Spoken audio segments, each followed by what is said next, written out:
കരൂർ ദുരന്തത്തിന് പിന്നാലെ TVKയുടെ ജില്ലാ കമ്മിറ്റി ഓഫീസ് പൂട്ടി എന്ന വാർത്ത വരുന്നു. ചിന്നാണ്ടവൻ കോവിലിലെ കരൂർ വെസ്റ്റ് ജില്ലാ കമ്മിറ്റി ഓഫീസാണ് പൂട്ടിയത്. കുട്ടികൾക്ക് മുട്ടയും പാലും നൽകിയിരുന്ന ജനക്ഷേമ പദ്ധതികളടക്കം നിർത്തിവെച്ചിട്ടുണ്ട്. വിവരങ്ങളുമായി കരൂരിൽ നിന്ന് സൂരജ് സജിയാണ് ചേരുന്നത്. Suraj, good morning. അപ്പോൾ ജില്ലാ കമ്മിറ്റി ഓഫീസ് പൂട്ടുന്നു, അതിനുശേഷം നടത്തിയിരുന്ന ജീവകാരുണ്യ പ്രവർത്തനങ്ങൾ നിർത്തിവെക്കുന്നു. വിവരങ്ങൾ. ക്രിസ്റ്റിന, റീലു കണ്ട് രാഷ്ട്രീയത്തിലേക്ക് ഇറങ്ങിയ ആളുകൾക്ക് ഒരു പ്രതിസന്ധി ഉണ്ടായപ്പോൾ പിടിച്ചു നിൽക്കാൻ കഴിയുന്നില്ല എന്നുള്ളതാണ് ഇത് തെളിയിക്കുന്നത്. നമ്മളിപ്പോൾ നിൽക്കുന്നത് TVKയുടെ ജില്ലാ കമ്മിറ്റി ഓഫീസിലാണ്. വെസ്റ്റ് ജില്ലാ കമ്മിറ്റി ഓഫീസാണ്. താഴിട്ട് പൂട്ടിയിരിക്കുന്നു. ഇപ്പോൾ 3 ദിവസത്തിനപ്പുറമാകുന്നു ഈ ഓഫീസ് തുറന്നിട്ടില്ല എന്നുള്ളതാണ് ഇവിടെയുള്ള ആളുകളുമായെല്ലാം സംസാരിക്കുമ്പോൾ അവർ പറയുന്നത്. പത്രക്കെട്ട് അതിനകത്ത് വന്ന് കിടക്കുന്നുണ്ട്, ദിവസങ്ങളാകുന്നുണ്ട്. അതോടൊപ്പം തന്നെ കൊടിതോരണങ്ങളെല്ലാം തന്നെ ഇതിനകത്തുണ്ട്. അതോടൊപ്പം തന്നെ ഇവിടെ ഒരു ബോർഡുണ്ട്. ആ ബോർഡ് എന്ന് പറയുന്നത് ഈ കുട്ടികൾക്ക് മുട്ടയും പാലും കൊടുക്കുന്ന ഒരു പദ്ധതി ഇവിടെ നടപ്പാക്കിയിരുന്നു. അതാണ് ഈ കാണുന്ന ദൃശ്യത്തിൽ കാണുന്ന ഈ ബോർഡ്. ഈ പദ്ധതിയിൽ ആശംസ അറിയിച്ചുകൊണ്ട് സ്ഥാപിച്ചിരിക്കുന്ന ബോർഡാണ്. ജില്ലാ നേതാക്കളെയൊക്കെ കാണാം.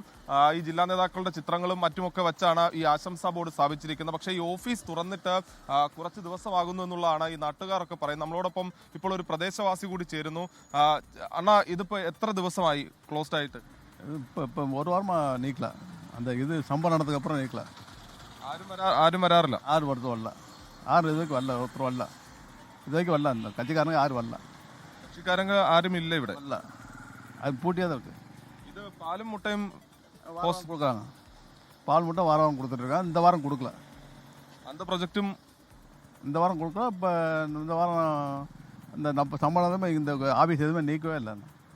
അതാണ് ഇപ്പോൾ ഇവിടെ ഉണ്ടായിരുന്ന ഒരു പ്രദേശവാസിയായിട്ടുള്ള ആളാണ്. ഈ ആഴ്ച എന്തായാലും ഈ പാലും മുട്ടയും അടക്കം നൽകുന്ന ഈ ജനക്ഷേമ പദ്ധതികളൊന്നും നടപ്പാക്കിയിട്ടില്ല എന്നുള്ളതാണ് പറയുന്നത്. അത് നിർത്തിവെച്ചിരിക്കുകയാണ്. എന്തായാലും ഞാൻ ആദ്യം സൂചിപ്പിച്ചതുപോലെ തന്നെ ഒരു വലിയ പ്രതിസന്ധിയിലൂടെയാണ് TVK കടന്നു പോകുന്നത്. ആ പ്രതിസന്ധി ഘട്ടങ്ങളിൽ ഇത് ആരാധന കണ്ടും അതോടൊപ്പം തന്നെ വിജയോടുള്ള ഒരു ആരാധന കൊണ്ടും റീൽസും ഒക്കെ കണ്ടുവന്ന ആളുകളാണ് കൂടുതലും ഈ പാർട്ടിക്കകത്തുള്ളത്.